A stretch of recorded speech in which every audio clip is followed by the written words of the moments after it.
सभी व्यूअर्स का हमारे यूट्यूब चैनल लर्न डीप में स्वागत है। आज हम लोग नए अध्याय जिसमें बायोलॉजी से संबंधित, जिसमें जीव विज्ञान से संबंधित वनस्पति विज्ञान एवं उसकी शाखाएं से रिलेटेड कुछ वस्तुनिष्ठ प्रश्न देखेंगे जो एग्जाम में महत्वपूर्ण है, जिनसे एग्जाम में प्रश्न पूछे जा सकते हैं। तो आइए हम लोग पहले जानते हैं कि जीव विज्ञान क्या है, उसमें किसका अध्ययन किया जाता है। सबसे पहले जीव विज्ञान शब्द का प्रयोग किसने किया, तो उन सभी बिंदुओं पर जिनसे एग्जाम में प्रश्न पूछ सकते हैं चर्चा करते हैं।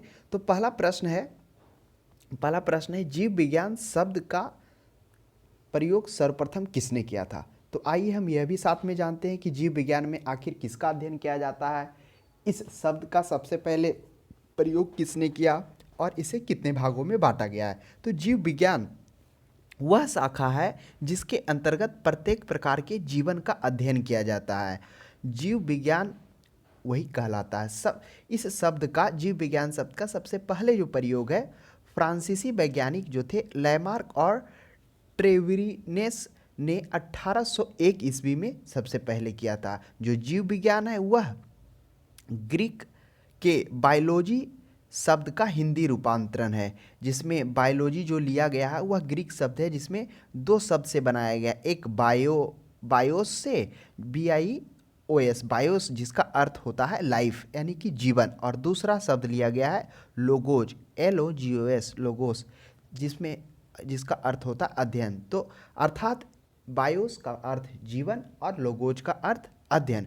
तो जीवन का अध्ययन ही जीव विज्ञान कहलाता है, जिसमें प्रत्येक प्रकार के जीवन का अध्ययन किया जाता है। तो अर्थात हम कह सकते हैं कि जीव का अध्ययन, जीवन का अध्ययन, पृथ्वी पर जितने भी जीवन हैं वह मुख्यतः दो प्रकार के होते हैं। कौन कौन होते हैं? एक पादप होते हैं और एक जंतु होते हैं।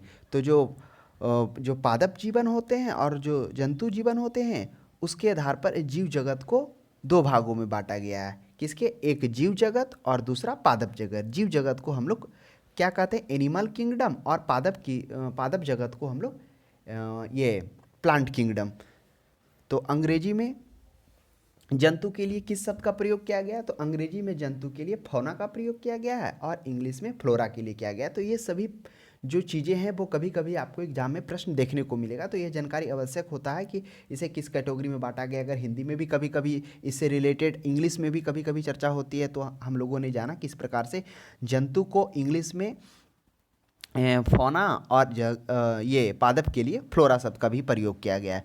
तो जीव विज्ञान का अध्ययन जो है दो भागों में विभक्त कर दिया गया। कौन कौन भागों में विभक्त कर दिया गया? पहला भाग है जंतु विज्ञान, जिसे हम लोग जूलॉजी कहते हैं, ZOOLOGY, यानी पहला जंतु विज्ञान और दूसरा जो है पादप विज्ञान यानी बॉटनी।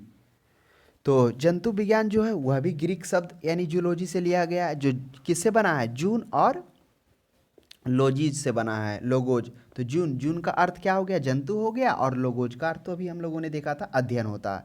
ठीक उसी प्रकार जो बॉटनी है वह भी बोटेन शब्द से बना है, जिसका अर्थ होता है पादप या जड़ी बूटी। तो हम लोगों ने जाना कि सबसे पहले जो है जीव विज्ञान शब्द का प्रयोग वह किनके द्वारा किया गया था? वह लैमार्क और ट्रेविरेनस के द्वारा किया गया था। तो ध्यान में रखेंगे। हालांकि जो जीव विज्ञान है इसके जनक के रूप में वह अरस्तु को जाना जाता है। उन्होंने ही सबसे पहले जीव विज्ञान का वर्गीकरण, उसके बारे में, उसकी संरचना, इन सभी बिंदुओं पर उन्होंने बुक भी लिखा है। कौन? Animal kingdom. तो वह भी आगे देखने को मिलेगा। नेक्स्ट प्रश्न देखिए, और वही एक और प्रश्न आता है जो आधुनिक जीव विज्ञान के जनक की बात की जाए तो वह किसे कहा गया है? वह ये लैमार्क को कहा गया है। तो जीव विज्ञान के जनक हैं फादर ऑफ बायोलॉजी। तो फादर ऑफ बायोलॉजी के नाम से अरस्तु जाने जाते हैं। ये वही अरस्तु हैं जिन्होंने सबसे पहले जीव विज्ञान के बारे में बताया कि जीव विज्ञान क्या होता है, तथा उसके बाद जो जीव विज्ञान को दो भागों में बांटा गया है। कौन कौन? एक जंतु विज्ञान और एक पादप विज्ञान। तो जंतु विज्ञान के संबंधित उसके लक्षण, उसके कारण, उसकी संरचना, इन सभी बिंदुओं पर चर्चा सबसे पहले अरस्तु ने ही किया था। साथ में उन्होंने क्या लिखा था? हिस्टोरिया एनिमालिया करके एक बुक भी उन्होंने प्रकाशित किया था। नेक्स्ट देखेंगे। नेक्स्ट प्रश्न, जंतु विज्ञान के जनक। तो अभी हम लोगों ने देखा कि जो जीव विज्ञान होते हैं, जीव विज्ञान में जीवन का अध्ययन किया जाता है और जीव विज्ञान को दो भागों में बांटा गया है। कौन कौन बांटा गया है? एक जंतु विज्ञान और एक पादप विज्ञान।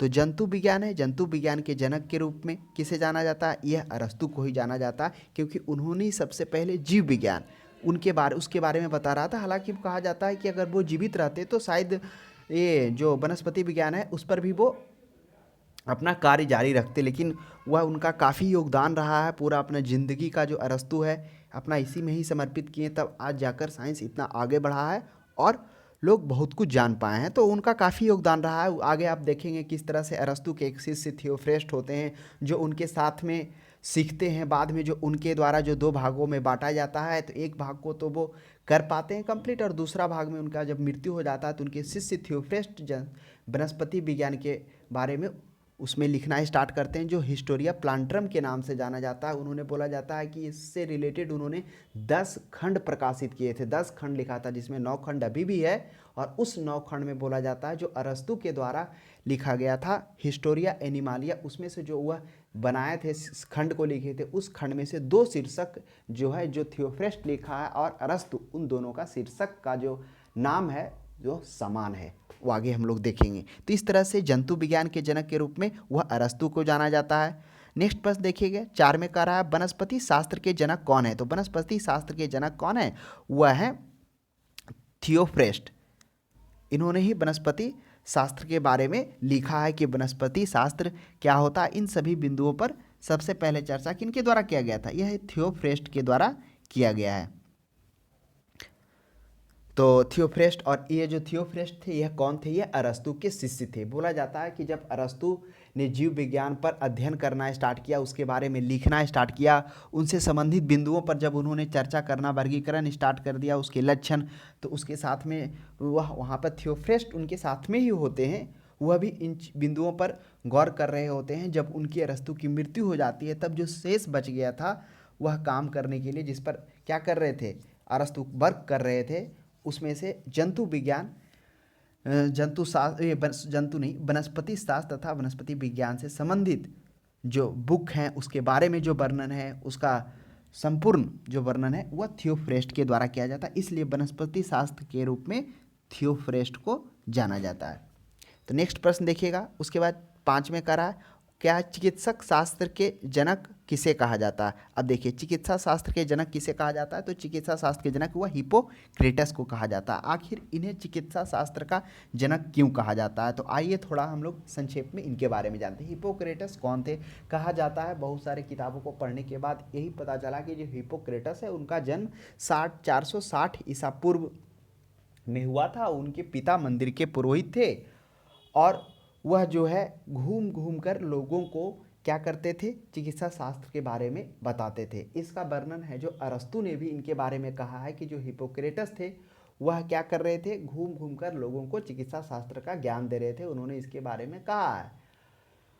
और जो है जो भी आधुनिक चिकित्सक होते हैं वो जो क्या करते हैं? जो शपथ लेते हैं किसका? चिकित्सा शास्त्र के विद्यार्थी वह हिप्पोक्रेटस का ही शपथ लेते हैं। और उस शपथ में जो सबसे पहले प्रयोग किया जाता है वह कहा जाता है, मैं चिकित्सक अपोलो एक्सक्ल्यूलेपियस आरोग्य संजीवनी और सभी देवी देवताओं का नाम पर शपथ लेता हूँ। अर्थात जो है हिप्पोक्रेटस के बारे में कहा जाता है कि इन्होंने ही सबसे पहले लोगों का जो अंधविश्वास था कि भगवान जो अप्रसन्न होते हैं तब लोगों को बीमारियां होता है, तो उससे दूर करने का प्रयास हिप्पोक्रेटस ने ही किया। कहा जाता है यह संपूर्ण रूप से भी उसे अलग नहीं कर सकते थे, क्योंकि इनको पता था कि लोगों को क्या है, आस्था में बहुत ही विश्वास है। तो क्या किया, उसी के अनुरूप इन्होंने इस चीज़ को ढाला। कहा जाता है कि जो शपथ लेते हैं जिसमें क्या किया गया,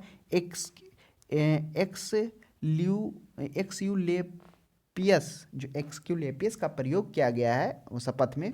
तो बोला जाता है एक्यूलेपियस कौन थे? ये जो एक्यूलेपियस जो थे, कहा जाता है पुराणों में इनके बारे में कहा गया है कि यह एक हस्त चिकित्सक थे जिनमें यह क्षमता था कि मरे हुए लोगों को जिंदा कर देते थे, है ना। तो इस तरह से हिप्पोक्रेटस को चिकित्सा शास्त्र के जनक के रूप में जाना जाता है। तथा इन्होंने ही सबसे पहले क्या बताया था? सर्जन को डॉक्टर से ऊंचा पद माना था। नेक्स्ट प्रश्न देखिएगा 6 में करा बॉटनी शब्द की उत्पत्ति किस भाषा से ही है। अभी हम लोगों ने देखा कि जो जीव विज्ञान होते हैं, जो जीव विज्ञान जिसमें जीवन का अध्ययन कहा जाता है, जीव विज्ञान अर्थात बायोलॉजी, जिसमें हम देखें बायोलॉजी दो ग्रीक शब्दों से मिलकर बना है, बायोस और लोगोज। बायोस का अर्थ होता है जीवन और लोगोज का अर्थ होता है अध्ययन अर्थात जीवन का अध्ययन, वही कहलाता है जीव विज्ञान, जिसके दो शाखें होते हैं। एक क्या होता है, एक जंतु विज्ञान, जो जंतु विज्ञान हो गए वो क्या कहलाया, वह जूलॉजी कहलाया, और जो वनस्पति विज्ञान हो गया वह बोटनी कहलाया। तो हम लोगों ने देखा था किस प्रकार से बोटेन शब्द से इसका उत्पत्ति हुआ है, जिसमें उसका अर्थ होता है जड़ी बूटी होता है। तो इसमें यह भी हम लोगों ने देखा था कि जो वनस्पति विज्ञान है उससे संबंधित उसके जनक के रूप में किसे, थियोफ्रेस्टस को जाना जाता है। तो बॉटनी किस शब्द का प्रयोग से बना, हुआ ग्रीक शब्द से बना है।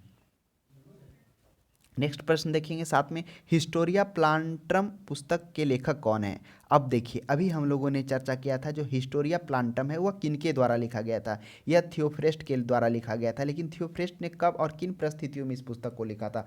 थियोफ्रेस्ट जो है वह अरस्तु के शिष्य थे। अरस्तु जो क्या थे, वह क्या कर रहे थे, जीव विज्ञान के बारे में उन्होंने इसके बारे में वर्णन किया है। वह बताया है कि जीव विज्ञान क्या होता है, उसका वर्गीकरण किया है तथा उसे दो भागों में बांटा है, एक जंतु विज्ञान और एक वनस्पति विज्ञान। जिसमें जंतु विज्ञान के बारे में वो खुद उस पर क्या करते हैं, रिसर्च कर, घूम घूम कर जानकारी को इकट्ठा कर वह उसको उसमें उसका वर्गीकरण स्टार्ट करते हैं, यानी उसके बारे में लिखना, उसकी संरचना के बारे में, टोटल चीज़ के बारे में, प्रजनन के बारे में, सभी चीज़ को वो क्या करते हैं उसमें लिखना स्टार्ट करते हैं। लेकिन कहा जाता है उस दौरान जब वो उस पर काम कर रहे होते उसी दौरान उनकी मृत्यु हो जाती है। तो जो शेष भाग बचता है कौन, ये क्या बोलता है, वनस्पति विज्ञान, वो दूसरे भाग होते हैं जो उनके शिष्य थियोफ्रेस्ट होते हैं, वह उस पर काम करना स्टार्ट करते हैं। और फिर उन्होंने एक जीव विज्ञान को अलग ऊंचाई तक पहुंचा है और उसके बारे में इन्होंने लिखा। ये थियोफ्रेस्ट का जो पुस्तक है यह हम लोगों ने बताया कि यह जो क्या कितना खंडों में, 10 खंडों में लिखा गया था। कब लिखा गया था, यह जो पहला पुस्तक इनका जो प्रकाशित हुआ था वह लगभग 350 ईसा पूर्व से 287 ईसा पूर्व में ये लिखा गया था। ये टोटल 10 खंडों में, टोटल पांडु लिपि मतलब जो पहले होता था लैंग्वेज उसमें है, कुछ का इसका ट्रांसलेशन किया जा चुका है। तो पहला जो पब्लिकेशन है वह शायद 1400 समथिंग में पब्लिकेस्ट हुआ था। तो इसके 10 भाग हैं जिसमें 9 खंड अभी भी जीवित हैं, जिसमें 9 खंडों में बोला जाता है। जो इनके शीर्षक हैं, 2 शीर्षक जो अरस्तु के द्वारा लिखा गया था, हिस्टोरिया एनिमालियम, उसके 2 शीर्षक उसके समान हैं। तो इस तरह से हिस्टोरिया प्लांटरम की पुस्तक कौन है, थियोफ्रेस्ट। और जब आ जाएगा क्वेश्चन की हिस्टोरिया एनिमालियम यानी कि जंतु विज्ञान, तो वह कौन लिखे थे, वह लिखे थे अरस्तु लिखे, उन्हीं से प्रेरित थे क्योंकि उनके शिष्य थे थियोफ्रेस्ट।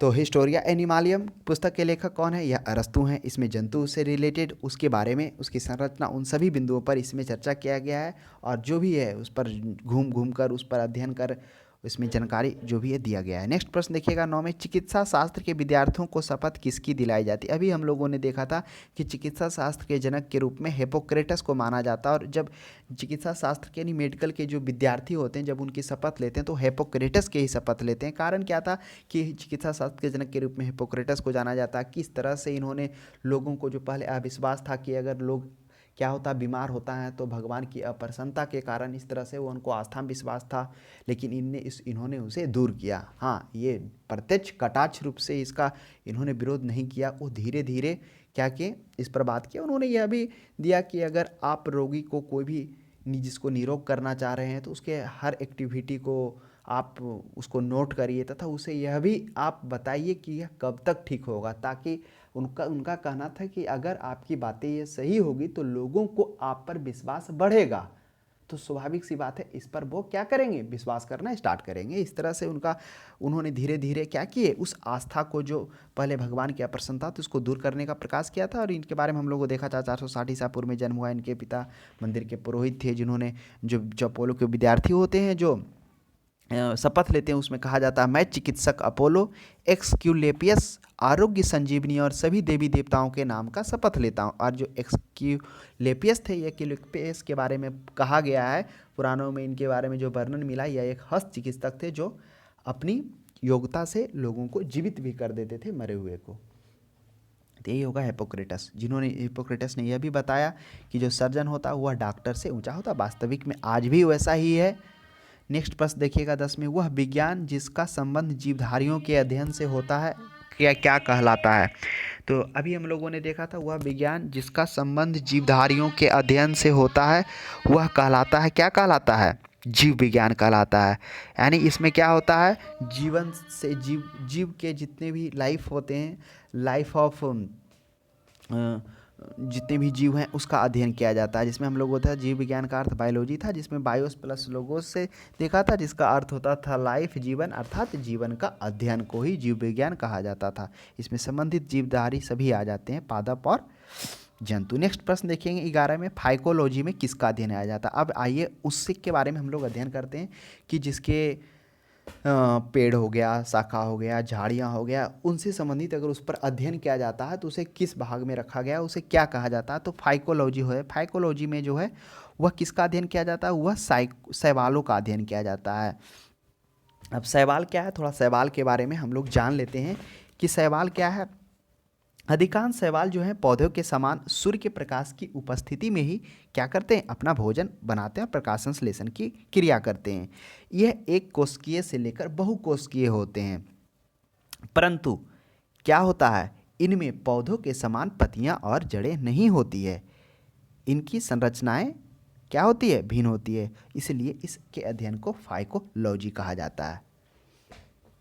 नेक्स्ट प्रश्न देखिएगा, पर्यावरण का अध्ययन जीव विज्ञान की किस शाखा के अंतर्गत किया जाता है। अभी हम लोगों ने देखा कि पर्यावरण का अध्ययन जीव विज्ञान की किस शाखा के अंतर्गत किया जाता है, तो वह हो जाएगा पारिस्थितिकी के अंतर्गत। तो पर्यावरण का अध्ययन, पर्यावरण में क्या है, सभी जीव जंतु हैं और वो जीव जंतु आपस में मिलकर एक पारिस्थितिकी का निर्माण करते हैं। अर्थात आप कह सकते हैं पर्यावरण के जो भौतिक, रासायनिक और आर्थिक अवयवों के बीच जो पारस्परिक क्रियाओं का अध्ययन किया जाता है वह पारिस्थितिकी के अंतर्गत उसे रखा जाता है। तो ये पर्यावरण का अध्ययन जीव विज्ञान की किस शाखा में रखा गया है, तो उसे पारिस्थितिकी में रखा गया है। वर्गीकी क्या है, जो आगे हम लोग देखेंगे। वर्गीकी में क्या किया जाता है, इसमें पौधों को नाम देने वाला विज्ञान जो होता है वही वर्गीकी के अंतर्गत इसको रखा जाता है। नेक्स्ट प्रश्न देखेंगे 13 में करा, फूलों के संवर्धन के विज्ञान को क्या कहा जाता है। अब आइए इसमें दोनों प्रकार के हम अध्ययन करेंगे, एक फूल का भी आएगा और एक क्या आएगा, फल का भी आएगा। तो यहाँ पर फूल का है, तो फूलों के अध्ययन को हम लोग क्या कहते हैं, वह फ्लोरिकल्चर कहा जाता है। तो ध्यान में रखेंगे, फूलों के अध्ययन के विज्ञान को क्या कहा जाता है, फ्लोरिकल्चर कहा जाता है, जिसमें फूलों के संवर्धन पे, उसे विकास करने पर, इन सभी के बारे में अध्ययन किया जाता है। नेक्स्ट प्रश्न देखिए 14 में करा है डेंड्रोलॉजी। डेंड्रोलॉजी का संबंध किससे है, तो डेंड्रोलॉजी का संबंध है वह झाड़ियों के अध्ययन से। हाँ, कहीं कहीं झाड़ियों के साथ साथ आपको वृक्षों का भी मिलेगा, लेकिन मुख्य रूप से इसमें जो बांटा गया है उसमें झाड़ियों के अध्ययन के बारे में कहा गया है कि झाड़ियों का अध्ययन क्या होता है। नेक्स्ट प्रश्न देखिएगा 15 में कह रहा है पुष्पों के अध्ययन कहलाता है। अब कह रहा पुष्प के अध्ययन क्या कहलाते। अभी हम लोगों ने देखा था पुष्प के जगह पर क्या था, फूलों का अध्ययन था। फूलों का अध्ययन में हम लोगों ने देखा था फ्लोरिकल्चर था। अब पुष्प, जो फूल से पहले जो पुष्प आते हैं उसके अध्ययन को क्या कहा जाता था, उसके पुष्पों के अध्ययन को क्या कहा जाता है, एंथोलॉजी कहा जाता है, जिसमें उसके संवर्धन, उसके विकसित, उस संबंधित सभी बिंदुओं के बारे में उसमें अध्ययन किया जाता है। तो ध्यान में रखेंगे, एंथोलॉजी में पुष्पों का अध्ययन किया जाता है। नेक्स्ट देखेंगे 16 में जीवाश्म वनस्पति विज्ञान में अध्ययन किया जाता है। अब जीवाश्म वनस्पति विज्ञान में किसका अध्ययन किया जाता है, तो जीवाश्म वनस्पति विज्ञान में वह जीवाश्मों का अध्ययन किया जाता है। जीवाश्म मुख्यतः क्या होते हैं, तो जीवाश्म जो होते हैं वह इसके बारे में जो सबसे पहले बताया था वह कौन बताया था, वह ट्यूब होफेल ने इसके बारे में सबसे पहले लिखा था। जीवाश्मी जिसमें वह विज्ञान होता है जिसमें कोई भी आसिम पौधे या जंतुओं के जो असीमभूत अवशेष द्वारा प्रकट भूतकालीन भूगर्भिक युगों की जीवन व्याख्या होती है, वही जीवाश्म कहलाता है। तो उसके अध्ययन को जीवाश्मों का अध्ययन उसमें जीवाश्म विज्ञान वनस्पति में किया जाता है। नेक्स्ट प्रश्न है 17 में, वनस्पति संवर्धन से संबंधित विज्ञान की शाखा को क्या कहते हैं। तो देखिए वनस्पति संवर्धन से संबंधित, तो वनस्पति संवर्धन से संबंधित शाखा को क्या कहते हैं, वह कहते हैं हॉर्टिकल्चर, है ना। तो हॉर्टिकल्चर में क्या हो जाता है, वनस्पति से संबंधित जो भी शाखा होते हैं वह हॉर्टिकल्चर के अंतर्गत में रखा जाता है। इसमें क्या क्या होता है हॉर्टिकल्चर में होता है, जिसमें हम लोग देखेंगे ये वनों के साथ साथ में ये फूलों का, पौधों का,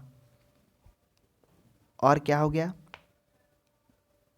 सुगंधित मसालों का, फल सब्जी पेड़ फूलों सभी के जो उगाने से संबंधित है उसका अध्ययन क्या किया जाता है, हॉर्टिकल्चर में किया जाता है। तो बस इस चीज़ों को ध्यान में रखिएगा कि फल सब्जी पेड़ सुगंधित और मसाले फसलों के संवर्धित जो अध्ययन किया जाता है उसके उगाने संबंधित वो हॉर्टिकल्चर में किया जाता है। इसी का एक शाखा और है, क्या है, वह फ्लोरिकल्चर है। देखिए फ्लोरिकल्चर का चर्चा नहीं हुआ है, फ्लोरिकल्चर नहीं, आगे आएगा। तो उसमें क्या होता है, इसी का एक हॉर्टिकल्चर का एक शाखा है फ्लोरिकल्चर। और फ्लोरिकल्चर में क्या हो जाता है, फ्लोरिकल्चर में हो जाता है फूलों का अध्ययन किया जाता है। हाँ, जो अभी हम लोग देखे थे ना फ्लोरिकल्चर, यही था फ्लोरिकल्चर। ऑप्शन नंबर 13 में देखिए ये फ्लोरिकल्चर था, जिसमें फूलों के संवर्धन से बात किया जाता था। लेकिन वह जो फूल से रिलेटेड जिसमें आ गया, क्या क्या आ गया, फल सब्जी पेड़ सुगंधित मसाले, इन सभी को जो उगाना हो जाता है वो हॉर्टिकल्चर में आता है। तो ध्यान में रखिएगा हॉर्टिकल्चर का एक शाखा है फ्लोरिकल्चर है। नेक्स्ट प्रश्न 18 में देखिएगा, जीवों एवं वातावरण का की अंतर अभिक्रिया से संबंधित जीव विज्ञान की शाखा क्या कहलाती है। जीवों एवं वातावरण के अंतर अभिक्रिया से संबंधित जीव विज्ञान की शाखा वह क्या कहलाती है, पारिस्थितिकी कहलाती है। अर्थात आप दूसरे लैंग्वेज में कह सकते हैं कि जीव विज्ञान की एक शाखा है जिसमें जीव समुदाय एवं उसके वातावरण के साथ जो पारस्परिक संबंध होते हैं उसी के अध्ययन को क्या कहा जाता है, पारिस्थितिकी कहा जाता है। जो अभी हम लोगों ने ऊपर भी देखा था कि पारिस्थितिकी जीवाश्म के बाद था ना, जीवाश्म से ऊपर था, जिसमें पर्यावरण का अध्ययन एवं जीव विज्ञान की शाखा के अंतर्गत जो अध्ययन किया जा रहा था वह क्या था, वह पारिस्थितिकी था। यहाँ पे भी वही देखें, जीव एवं वातावरण के अंदर अभिक्रिया, यानी जो भी है जीव है समुदाय जो एक वातावरण में रहते हैं उसके साथ जो पारस्परिक संबंध होता है उसी के अध्ययन को क्या कहते हैं, पारिस्थितिकी कहते हैं। इस शब्द का सर्वप्रथम प्रयोग जो है वह क्या किया था, हार्वेस्ट हैकल ने 1869 ईस्वी में किया था। तो यह भी ध्यान में रखिएगा, हो सकता है प्रश्न आपको यह भी देखने को मिले कि पारिस्थितिकी पद जो है संबंध पारिस्थितिकी का सबसे पहले प्रयोग किनके द्वारा हुआ, हार्वेस्ट हैकल के द्वारा 1869 में। नेक्स्ट प्रश्न देखिए 19 में, वनस्पति विज्ञान की वह शाखा जिसमें शैवालों का अध्ययन किया जाता है। तो देखिए शैवालों का जो अध्ययन किया जाता है उसे हम लोग क्या कहते हैं, वह कहते हैं फाइकोलॉजी। शायद फाइकोलॉजी की चर्चा ऊपर हुई है एक बार, है ना।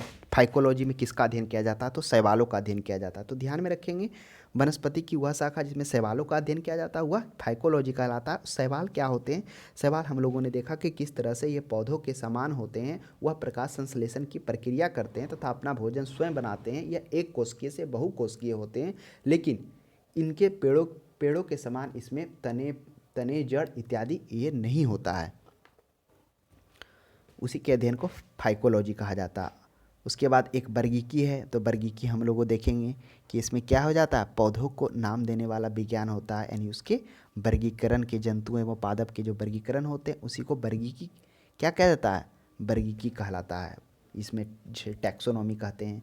फिर माइकोलॉजी हम लोग देखेंगे जिसमें कवक के बारे में देखेंगे, उसे माइकोलॉजी कहा था। कवक क्या होता है उसकी चर्चा आगे हम लोग करेंगे। 20 में करा सिल्वीकल्चर वनस्पति विज्ञान की वह शाखा है जिसमें वर्णन होता है। अब बताइए सिल्वीकल्चर है किसका अध्ययन किया जाता है, शैवालों के संवर्धन का, सिलिफिशिया का, कवकों का और वन के विकास का। तो सिल्वीकल्चर में क्या किया जाता है, वन संवर्धन की बात की जाती है, यानी वनों एवं वन्य संसाधन के जो विकास और गुणवत्ता का जो विज्ञान एवं कला है वह सिल्वीकल्चर के अंतर्गत उसका क्या क्या था उसके बारे में जानकारी लिया जाता है। वन संवर्धन जो है, यानी आप कह सकते हैं कि वन संवर्धन से रिलेटेड यह एक कला है जिसमें वनों को क्या किया जाता है, खूबसूरती एवं स्वास्थ्य को नियंत्रित दशाओं में निखार हुआ सजाया संवारा जाता है। किसके अंतर्गत, सिल्वीकल्चर में। इसमें से यही दिखाया जाता है किस प्रकार लगाएं कि एक सुशोभित हो, सुंदर दिखे और नियंत्रित रहे सभी दिशाओं में, तो वह सिल्वीकल्चर में। तो ध्यान में रखेंगे वनों के संवर्धन से सिल्वीकल्चर में उसके बारे में अध्ययन किया जाता है और उसमें ये उनके विकास और गुणवत्ता को ध्यान में रखा जाता है। नेक्स्ट प्रश्न देखिएगा 21 में 21 में करा स्पर्मोलॉजी में किसका अध्ययन होता है? आप देखिए स्पर्मोलॉजी में किसका अध्ययन होता है? तो स्पर्मोलॉजी में बीज का अध्ययन होता है।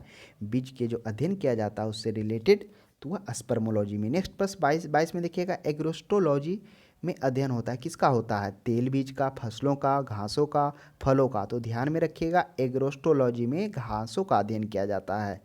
ऐसा नहीं मार दीजिएगा एग्रो से आपको लग रहा होगा तो तुरंत कृषि। तो एग्रोस्टोलॉजी में क्या मारना है? घासों का अध्ययन। आगे आपको दिखेगा एग्रो फॉरेस्ट्री, जिसमें हम लोग देखेंगे किस तरह से फसल के साथ साथ जो वृक्षों को उगाया जाता है उसे हम लोग एग्रो फॉरेस्ट्री कहते हैं, वो अलग है। यह एग्रोस्टोलॉजी है जिसमें घास का अध्ययन किया जाता है।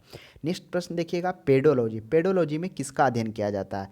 तो पेडोलॉजी में किया जाता है मृदा के अध्ययन को ही पेडोलॉजी कहा जाता है, अर्थात मृदा विज्ञान इसमें होता है, मृदा से संबंधित। अब बताइए मृदा किस में मिलेगा? पादप में मिलेगा, प्रदूषण में, चट्टान में, भूमि में। स्वाभाविक सी बात है, भूमि में ही मृदा होगा, तो पेडोलॉजी का अध्ययन भूमि से होगा। कभी कभी आप मिट्टी ही नहीं खोजिए, आप अर्थ को समझिए कि इसमें मृदा के अध्ययन को ही पेडोलॉजी कहा जाता है, अर्थात मृदा विज्ञान। तो वह भूमि पर ही ना होगा, भूमि में ही मृदा है ना, तो पेडोलॉजी इसका भूमि से हो जाएगा, ऑप्शन नंबर बी। नेक्स्ट देखिए 24 में, आनुवांशिकता एवं विभिन्नता के बारे में जानकारी देने वाले विज्ञान की शाखा को कहते हैं, क्या कहते हैं? अब बताइए, आनुवांशिकता एवं विभिन्नता के बारे में। तो स्वाभाविक सी बात है, जो आनुवांशिकता और विभिन्नता के बारे में जानकारी देने वाली वनस्पति विज्ञान की शाखा है उसे आनुवांशिकी के अंतर्गत में रखेंगे।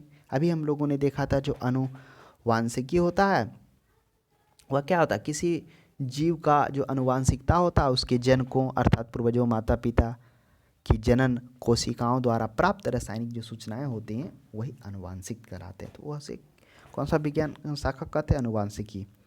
नेक्स्ट प्रश्न देखिएगा 25 में, पौधों को नाम देने वाला विज्ञान क्या कहलाता है? अब देखिए, पौधों का नाम, जो पौधों का नाम यानी एक तरह से नाम क्या देगा? कौन देगा? जो उसका वर्गीकरण करेगा। तो अर्थात सिर्फ पौधों नहीं, जंतुओं पादपों के वर्गीकरण को वर्गीकी के अंतर्गत में रखा गया है, तो यह भी ध्यान में रखेंगे, वर्गीकी के अंतर्गत। नेक्स्ट प्रश्न देखिएगा 26 में, अब आ गया फलों के अध्ययन को। अब फलों के अध्ययन को क्या कहते हैं?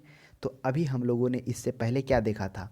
इससे पहले हम लोगों ने देखा था फूलों के संवर्धन। तो फूलों के संवर्धन जो था उसमें हम लोग फ्लोरिकल्चर देखे थे कि फ्लोरिकल्चर से था। फूलों के बाद हम लोगों ने पुष्पों को देखा था। तो पुष्प, पहले पुष्प बना तो पुष्प के अध्ययन को एंथोलॉजी कहा जाते हैं। पुष्प के बाद उसमें फूल आया तो उसको फ्लोरिकल्चर। फूल के बाद जब वह फल बनेगा तो उसके अध्ययन को हम लोग क्या कहेंगे? उसके अध्ययन को पोमोलॉजी। तो ध्यान में रखिएगा, पुष्पों के अध्ययन को क्या कहा जाता है? पोमोलॉजी कहा जाता है। पोडोलॉजी अभी हम लोगों ने देख लिया ना। पीडोलॉजी, पीडोलॉजी में क्या किया गया था? मृदा के अध्ययन को पेडोलॉजी कहा गया था। एंथोलॉजी हम लोगों ने देख लिया। एंथोलॉजी में क्या था? एंथोलॉजी में पुष्पों का अध्ययन था। और एंथोलॉजी के बाद क्या था? फल था, फूल था, फ्लोरिकल्चर था, फल आया, फल आ गया पोमोलॉजी, और फिर फल के बाद बीज तैयार हुआ तो स्पर्मोलॉजी। तो इन चीज़ों को ध्यान में रखिएगा, कैसे एक दूसरे से बना हुआ, प्रश्न एग्जाम में देखने को मिलेगा। तो किस तरह से पुष्प स्टार्ट हुआ, पुष्प का संबंध यानी पुष्प के अध्ययन के संबंधित आया, तो उसमें क्या हो गया? एंथोलॉजी हो गया। पुष्प के बाद फल आ गया तो क्या आ गया? फ्लोरिकल्चर आ गया, फूलों के संवर्धन से। उसके बाद फ्लोरिकल्चर के बाद जब फल आ गया तो फल क्या आ गया? पोमोलॉजी। फल से बीज आ गया था स्पर्मोलॉजी। तो इस तरह से, किस तरह से हम लोगों ने देखा, पहले एंथोलॉजी, उसके बाद फ्लोरिकल्चर, फिर पोमोलॉजी के बाद स्पर्मोलॉजी। नेक्स्ट प्रश्न देखिएगा 27 में, परागणों का अध्ययन क्या कहलाता? अब देखिए, अब पुष्प से भी पहला वाला काम क्या हुआ? नहीं, पुष्प जब फल लग जाएगा तब परागण होगा, तभी ना उसमें फल आएगा। परागण होगा तो नहीं, परागण होगा तो कहने का मतलब क्या होगा? बीज फिर से उसका विकास होगा, नए पौधों का आएगा, यानी एक तरह से प्रजनन होता है। जिस प्रकार जंतु में प्रजनन होता है, तो अगर पुष्पों में, पौधों में, पादपों में जो प्रजनन होता है उसे हम लोग परागण के नाम से जानते हैं ना। तो परागण क्या होता है? आप कह सकते हैं संक्षेप में, परागण का अर्थ क्या हो गया कि जब किसी पुष्प का परागण कण मिलकर किसी दूसरे पुष्प पर या किसी दूसरे पौधे के पुष्प तक पहुंचता है तो इस क्रिया को परागण कहते हैं। यानी एक पुष्प से दूसरे पुष्प तक जब पहुंचता है तो जो क्रिया होता है उसी को हम लोग परागण कहते हैं। तो परागणों का अध्ययन क्या कहलाता है? तो जो परागण का अध्ययन होता है वह पैलिनोलॉजी कहलाता है। तो ध्यान में रखिएगा, पैलिनोलॉजी का भी संबंध अब क्या आ गया? वही आ गया, पुष्प हो गया, पुष्प से फल हो गया, फल से बीज हो गया। अब जो जो पुष्प होता है, जब उसका परागण होता है, तो जब पुष्प होता है तभी होता है, वह किसके माध्यम से होता है? हवा के माध्यम से भी हो सकता है। फिर उस पर कीड़े मकोड़े तितलियाँ के बैठने पर भी हो सकता है। जब वो बैठती है तो उसमें कुछ उसके अंश लग जाते हैं, फिर वो दूसरे पुष्प पर जाकर बैठती है, तो इस तरह से वो परागण होता है। तो परागणों के अध्ययन को क्या कहते हैं? पैलिनोलॉजी। पोमोलॉजी क्या होता है? पोमोलॉजी में हम लोगों ने देखा कि क्या होता है, इसमें फलों का अध्ययन किया जाता है पोमोलॉजी में। और फाइकोलॉजी में क्या था? इसमें शैवालों का अध्ययन था। माइकोलॉजी में क्या था? कवकों का अध्ययन था। तो नेक्स्ट प्रश्न देखिएगा 28 में, संसार में पौधे के वितरण कहलाता है। संसार में पौधे के जो वितरण किया जाता है उस वितरण को हम लोग क्या कहते हैं? तो फाइटोजियोग्राफी कहते हैं, जिसे हम लोग फाइटोजियोग्राफी के पादप भूगोल भी कह सकते हैं, जो पृथ्वी के विभिन्न क्षेत्रों पर विभिन्न वनस्पति जातियों के फैलाव के अध्ययन पर केंद्रित होता है। वही क्या कहलाता है? फाइटोलॉजी, यानी पादप भूगोल, अर्थात पौधे के वितरण को अध्ययन को ही कहा जाता है। इसमें जो पृथ्वी के विभिन्न क्षेत्र पर विभिन्न वनस्पति जातियों का जो फैलाव होता है उसी के अध्ययन को फाइटोजियोग्राफी कहते हैं। तो ध्यान में रखिएगा, वितरण के आधार पर अगर पृथ्वी पर यह भी लिख दिया जाए कि विभिन्न वनस्पति जातियों के फैलाव का अध्ययन क्या कहलाता है, तो फाइटोजियोग्राफी होगा। नेक्स्ट प्रश्न देखिएगा 29 में कह रहा है, साग सब्जी उत्पन्न करने वाले पौधों का अध्ययन को क्या कहते हैं? अब आइए, ऑप्शन में ओलेरीकल्चर, सेरीकल्चर, सिल्वीकल्चर और पीसीकल्चर। अब देखिए, सिल्वीकल्चर में हम लोगों ने देख लिया था। सिल्वीकल्चर में क्या था? वन संवर्धन की बात हो रही थी, जिसमें क्या हो रहा था? वन संसाधनों के विकास एवं गुणवत्ता के विज्ञान एवं कला था। किसमें? यह था सिल्वीकल्चर में, ऑप्शन नंबर सी में।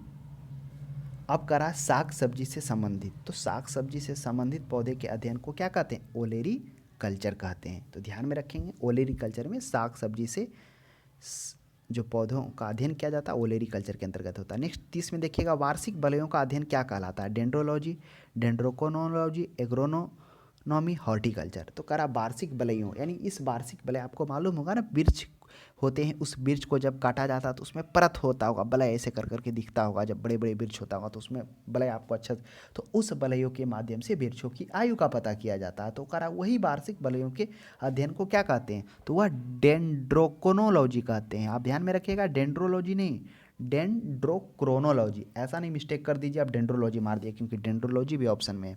तो क्या हो जाएगा? इसको वार्षिक वलयों के अध्ययन को डेंड्रोकोनोलॉजी हो जाएगा।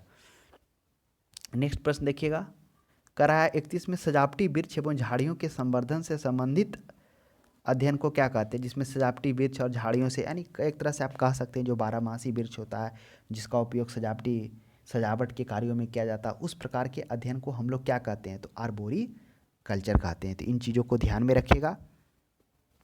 आर्बोरी कल्चर में क्या होता है? सजावटी वृक्ष एवं झाड़ियों के संवर्धन से इसमें बात की जाती है, अर्थात जो बारहमासी काष्ठीय पौधे होते हैं जिनका सजावटी डेकोरेशन में उपयोग किया जाता है, और बोरी कल्चर होता है।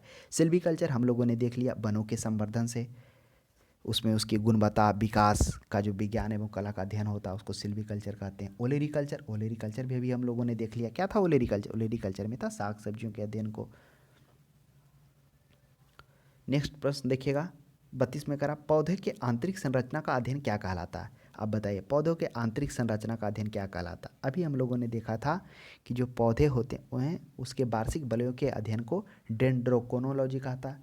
अब पौधे के आंतरिक संरचना के अध्ययन को, तो पौधे के आंतरिक संरचना का अध्ययन को वह शारीरिकी के अंतर्गत में उसका विभाजन किया गया है। तो ध्यान में रखिएगा, पौधे के आंतरिक संरचना के अध्ययन को शारीरिकी कहते हैं। वर्गीकी के अंतर्गत में क्या हो जाता है? इसमें हम लोगों ने देखा था जंतु एवं पादपों के वर्गीकरण जो किया जाता है उसको वर्गीकी विज्ञान कहते हैं। वर्गीकरण विज्ञान या वर्गीकी के अंतर्गत में उसको रखा जाता है। तो यह भी प्रश्न देखने को मिला था कि पौधों का नाम देने वाला विज्ञान क्या कहलाता? ऑप्शन में वर्गीकी था, वर्गीकीकरण भी था, तो ऑप्शन आंसर वर्गीकी होगा। ऐसा नहीं वर्गीकरण मारेगा तो गलत हो जाएगा। तो इस 32 प्रश्न का सही जवाब हो जाएगा वह शारीरिकी हो जाएगा, आंतरिक संरचना का अध्ययन।